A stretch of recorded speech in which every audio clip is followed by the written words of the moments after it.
आप देख रहे हैं देश का सबसे भरोसेमंद चैनल दिल्ली नेशनल। आपको यह जानकर अत्यंत प्रसन्नता होगी, आपको यह जानकर अत्यंत प्रसन्नता होगी कि हमारे प्रधानमंत्री जी, जिनको कि अंतर्राष्ट्रीय जगत में भारत को जहां ख्याति दिलाई है, भारत का मस्तक ऊंचा किया है, वहीं पर हमारे प्रधानमंत्री एक ऐसे राजनेता हैं जिन्हें दुनिया के 29 देशों का जो सर्वोच्च सम्मान होता है वह सर्वोच्च सम्मान प्राप्त हुआ है। अकेले यह ऐसे नेता हैं। ऐसे प्रधानमंत्री जी का मैं पुनः एक बार अपनी तरफ से हार्दिक अभिनंदन करता हूं, स्वागत करता हूं। आज इस पावन अवसर पर श्री श्यामा प्रसाद जी मुखर्जी, पंडित दीनदयाल जी उपाध्याय और श्रद्धेय अटल जी की मूर्तियों का अनावरण आदरणीय प्रधानमंत्री जी के कर कमलों से हो रहा है। मैं मानता हूं कि आज का यह अवसर निश्चित रूप से देश के लिए बेहद महत्वपूर्ण है। मेरे बहनों भाइयों, आज परम श्रद्धेय पंडित मदन मोहन मालवीय की भी जयंती है। इस मंच से उन्हें स्मरण करते हुए उनकी स्मृति को मैं नमन करता हूं। साथियों, पिछले एक दशक में हमारा देश जिन मंत्रों के साथ आगे बढ़ा है, उनमें हमारे प्रधानमंत्री जी के द्वारा दिया गया एक महत्वपूर्ण मंत्र है, अपने महापुरुषों और अपनी विरासत का स्मरण करना, उन पर गौरव की अनुभूति करना तथा उनके प्रति सम्मान और उनका संरक्षण।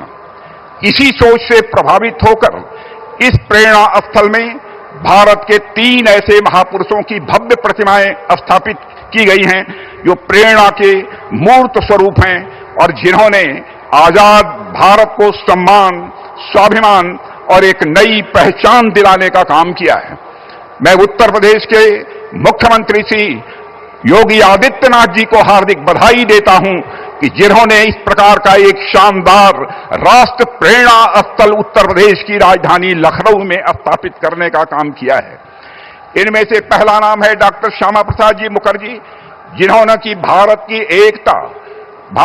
एकता और अखंडता को सुनिश्चित करने के लिए लंबा संघर्ष किया था और साथ ही एकता और अखंडता को सुनिश्चित करने के लिए जम्मू कश्मीर, जिसको धारा 370 के तहत एक विशेष अधिकार प्राप्त था, विशेष दर्जा प्राप्त किया था, उस धारा 370 को समाप्त करने के लिए अपना प्राणों का बलिदान देने का काम किया था। उनके उस संकल्प को भी आजाद भारत में पूरा करने का काम यदि किसी ने किया है तो हमारे प्रधानमंत्री आदरणीय नरेंद्र मोदी जी ने किया है। मेरे बहनों भाइयों, आजाद भारत में यदि हमारे सामने सबसे बड़ी दार्शनिक अवधारणा एकात्म मानववाद और अंत्योदय, इसका विचार प्रस्तुत करने का काम किसी ने किया है तो पंडित दीनदयाल जी उपाध्याय ने किया है। जानते हैं, पंडित दीनदयाल उपाध्याय ने जो दर्शन दिया, जो विचारधारा दी, उसी दर्शन और विचारधारा के आधार पर हमारे प्रधानमंत्री जी भारत को एक सशक्त भारत, स्वाभिमानी भारत और स्वावलंबी भारत बनाने के लिए वो सतत प्रयत्नशील हैं। पंडित दीनदयाल जी उपाध्याय का मानना था, व्यक्ति केवल धन प्राप्त करने से सुखी नहीं हो सकता है। व्यक्ति को धन के साथ उसके मन के अंदर की सबसे प्रखर भावना होती है मान, सम्मान, स्वाभिमान, उसकी भी चिंता की जानी चाहिए।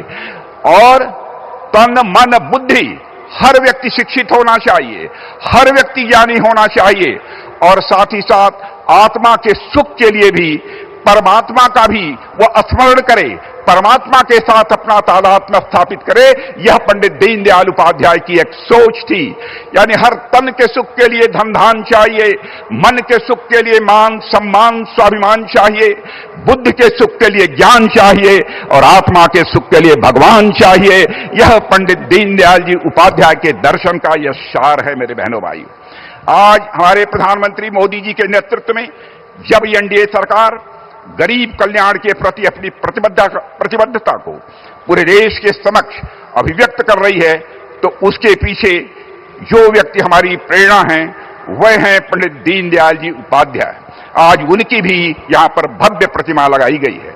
भारत के पूर्व प्रधानमंत्री अटल बिहारी वाजपेयी का किसी से परिचय कराने की आवश्यकता नहीं है। लखनऊ संसदीय निर्वाचन क्षेत्र के लोग उनसे कितने घुले मिले थे, इसके भी बताने की कोई आवश्यकता नहीं है। उनका विनोदी स्वभाव, इससे भी हम सभी अच्छी तरह परिचित हैं। मैं एक घटना की चर्चा करना चाहूंगा। पाकिस्तान के दौरे पर गए थे, उनके भाषण से प्रभावित होकर एक पाकिस्तान की महिला पत्रकार ने कहा कि मैं आपसे शादी करने के लिए तैयार हूं, लेकिन इसके एवज में यदि आप जम्मू कश्मीर पाकिस्तान के हवाले कर दें। तो अटल जी ने मुस्कुराते हुए यह जवाब दिया था कि मैडम, मैं आपके साथ शादी करने के लिए तैयार हूं, लेकिन आप भी वचन दीजिए, इसके एवज में हमको पाकिस्तान दहेज के रूप में प्राप्त होगा। यह ऐसा एक विनोदी स्वभाव श्रद्धेय अटल बिहारी वाजपेयी जी का था। भारतीय राजनीति, समाज और संस्कृति के विकास में जो अटल जी का योगदान रहा है, मेरे बहनों भाइयों, आप सब जानते हैं, वह अतुलनीय है।